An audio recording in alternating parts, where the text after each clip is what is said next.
વડોદરા શહેરમાં bike slip થઈ divider સાથે ટકરાતા બાઇક ચાલક યુવાનનું મોત. વડોદરા શહેરમાં માર્ગ અકસ્માતનો સિલસિલો યથાવત છે. શહેરના તરસાલીથી સુસેન રિંગ રોડ પર એક કરુણ ઘટના સામે આવી છે, જેમાં એક આશાસ્પદ યુવાનનું બાઇક સ્લીપ થઈ ડિવાઈડર સાથે ટકરાતા મોત નીપજ્યું છે.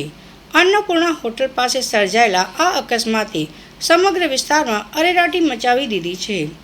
મળતી માહિતી મુજબ તરસાલીના વિશાલનગરમાં રહેતો અર્પિત યોગેશભાઈ પટેલ નામનો યુવાન પોતાની યામાહા બાઇક નંબર GJ06QD7433 લઈને તરસાલીથી સુસેન સર્કલ તરફ જઈ રહ્યો હતો.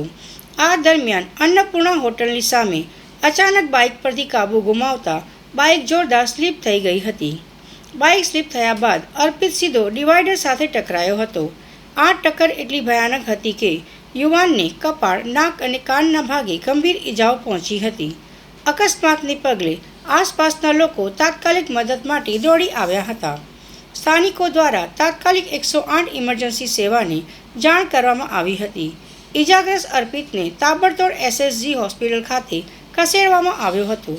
જોકે ટૂંકી સારવાર બાદ ફરજ પરના તબીબોએ તેને મૃત જાહેર કરતા પરિવારમાં શોકનું મોજું ફરી વળ્યું છે. ઘટનાની જાણ થતાં જ મકરપુરા પોલીસ સ્ટેશનનો સ્ટાફ SSG હોસ્પિટલ પહોંચ્યો હતો.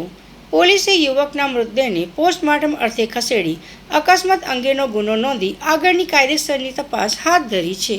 વારંવાર બનતી આવી ઘટનાઓ વાહન ચાલકો માટે લાલબત્તી સમાન છે.